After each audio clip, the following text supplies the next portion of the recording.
வணக்கம். மலேசியாவோட தேசிய மொழி பத்தி இன்னும் நல்லா தெரிஞ்சுக்கணுமா? பாருங்க, ஒரு நாட்டோட மொழிங்கிறது வெறும் வார்த்தைங்க இல்ல. அது அந்த நாட்டோட அடையாளம், அதோட வரலாறு, அது மட்டும் இல்லாம அங்க வாழ்ற மக்கள ஒன்னா இணைக்கிற ஒரு பாலம் மாதிரி. வாங்க, மலேசிய தேசிய மொழியோட முக்கியத்துவத்தை பத்தி இந்த விவரணத்துல நாம கொஞ்சம் ஆழமா பார்க்கலாம். இப்போ மலேசியா மாதிரி ஒரு நாட்டை நினைச்சு பாருங்களேன். இங்க மலாய்க்காரங்கள், சீனர்கள், இந்தியர்கள்னு எத்தனையோ இன மக்கள் இருக்காங்க. ஒவ்வொருத்தருக்கும் ஒவ்வொரு மொழி. இவ்ளோ வேறுபாடுகள் இருந்தும் நம்ம எல்லாரையும் ஒன்னா மலேசியர்னு சொல்றதுக்கு என்ன காரணம்? அந்த சக்திக்கு பேருதான் தேசிய மொழி. ஒரு மொழிய நேஷனல் லாங்குவேஜ் ஆக்குறது சும்மா இல்ல. அதுக்குன்னு ஒரு ஸ்ட்ராங்கான சட்ட பின்னணி வேணும் இல்லையா? மலேசியால அந்த சட்ட அடித்தளம் எப்படி இருக்குன்னு முதல்ல பார்க்கலாம். ஓகே, இதுதான் விஷயத்தோட முக்கியமான பாயிண்ட். நம்ம மலேசிய அரசியலமைப்பு சட்டம் இருக்குல்ல, அதுல ஆர்டிகிள் 152 படி மலாய் மொழி, அதாவது பஹாசா மலாயோ, நம்ம நாட்டோட அதிகாரப்பூர்வ தேசிய மொழியா அறிவிக்கப்பட்டிருக்கு. இதுதான் இதுக்கு இருக்கிற மிக முக்கியமான சட்ட பாதுகாப்பு.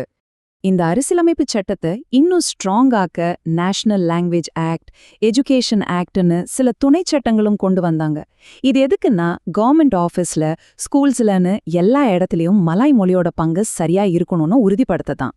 இங்க ஒரு இன்ட்ரெஸ்டிங்கான விஷயம் என்னன்னா, மலைமொழி தேசிய மொழியா இருந்தாலும் மத்த மொழிகளை சட்டம் ஒதுக்கவே இல்ல.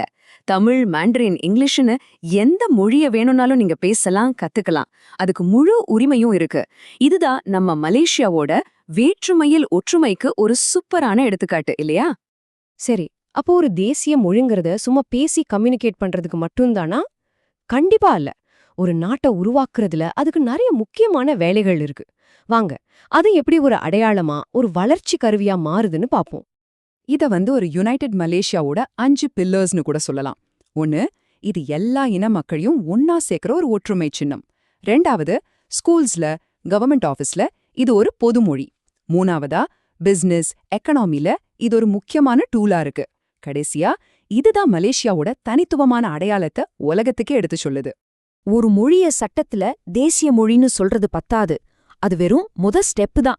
அத மக்கள்கிட்ட கொண்டு போய் சேர்க்கணும், ஒரு அறிவு சார்ந்த மொழியா வளர்க்கணும். இதுக்கு தொடர்ந்து முயற்சி வேணும். சரி, இந்த வேலைய மலேசியால யார் எப்படி செய்றாங்கன்னு பார்க்கலாமா? இந்த வேலையில முன்னாடி நிக்கிறது யாருன்னா டேவான் பஹாசா டான் புஸ்தகாய். சுருக்கமா சொன்னா டிபிபி, அதாவது டிபிபி. இது ஒரு ரொம்ப முக்கியமான கவர்மெண்ட் அமைப்பு. இவங்களோட வேலை என்னன்னா, மலாய் மொழிய வளர்க்கறது, அது ஒரு ஸ்டாண்டர்டுக்கு கொண்டு வருது, அதுல இலக்கியத்தை ஊக்குவிக்கிறது. இந்த அமைப்போட முக்கியத்துவத்தை புரிஞ்சுக்க நாம கொஞ்சம் பின்னாடி போகணும். இது எப்ப ஆரம்பிச்சாங்க தெரியுமா? 1956ல. ஆமா, மலேசியாவுக்கு சுதந்திரம் கிடைக்கிறதுக்கு முன்னாடியே. அப்பவே நமக்குன்னு ஒரு தேசிய மொழி வேணும்னு ஒரு தொலைநோக்கு பார்வையோட இருந்திருக்காங்க பாருங்க. இதோ அதுக்கு ஒரு பெரிய ஆதாரம். சட்டம், அமைப்பு இதெல்லாம் ஒரு பக்கம் இருக்கட்டும். மக்கள்கிட்ட இந்த மொழிய கொண்டு போய் சேர்க்க, அது மேல ஒரு அன்பை வளர்க்க ஒவ்வொரு வருஷமும் அக்டோபர் மாசத்தை தேசிய மொழி மாசமா கொண்டாடுறாங்க. அப்போ இது வெறும் சட்டமா இல்லாம நம்ம கலாச்சாரத்தோட ஒரு கொண்டாட்டமாவே மாறிடுது. எந்த ஒரு பெரிய விஷயத்தை எடுத்தாலும் அதுக்கு பின்னாடி சில முன்னோடிகள் இருப்பாங்க இல்லையா? அதே மாதிரிதான் மலாய் மொழியோட வளர்ச்சிக்கு பின்னாடியும் சில பெரிய அறிஞர்களோட உழைப்பு இருக்கு. அவங்க தான் இந்த மொழிக்கு ஒரு ஸ்ட்ராங்கான ஃபவுண்டேஷனை போட்டு கொடுத்தாங்க. இந்த லிஸ்ட்ல நம்ம முதல்ல பார்க்க வேண்டியது சையத் ஷேக் அல் ஹதியா. இவர் ஒரு சோஷியல் ரிஃபார்மர். அவரோட எழுத்து மூலமா புது புது சிந்தனைகளை மலாய் மொழியில கொண்டு வந்தாரு. இதனால மொழி மட்டும் வளரல, மலேசிய மக்கள் கிட்ட ஒரு பொதுவான தேசிய உணர்வும் வளர ஆரம்பிச்சது. அடுத்து இன்னொரு முக்கியமான அறிஞர் ஜைனால் அபிடன் பின் அஹமது. இவரை செல்லமா ஜாபான்னு கூப்பிடுவாங்க. சொல்லப்போனா இவரை நவீன மலாய் மொழியோட தந்தைன்னே சொல்லலாம். ஏன்னா மலாய் இலக்கணத்தை ஒரு வரைமுறைக்குள்ள கொண்டு வந்ததுலயும் இலக்கியத்தை வளர்த்ததுலயும் இவரோட பங்கு ரொம்ப ரொம்ப பெருசு. சரி, நாம இப்போ இந்த விளக்கத்தோட கடைசிக்கு வந்துட்டோம்.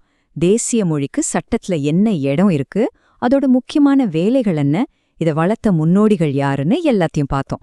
இப்போ உங்களுக்காக ஒரு கேள்வி. இப்போ நாம வாழ்ற இந்த டிஜிட்டல் உலகத்துல எல்லா இடத்துலயும் இங்கிலீஷ் தான் இருக்கு. இந்த நேரத்துல ஒரு தேசிய மொழியோட உண்மையான வேலை என்ன? அது நம்மள ஒன்னா இணைக்கிற ஒரு கருவியா, இல்ல வெறும் பழம்பெருமை பேசுற ஒரு சின்னமா?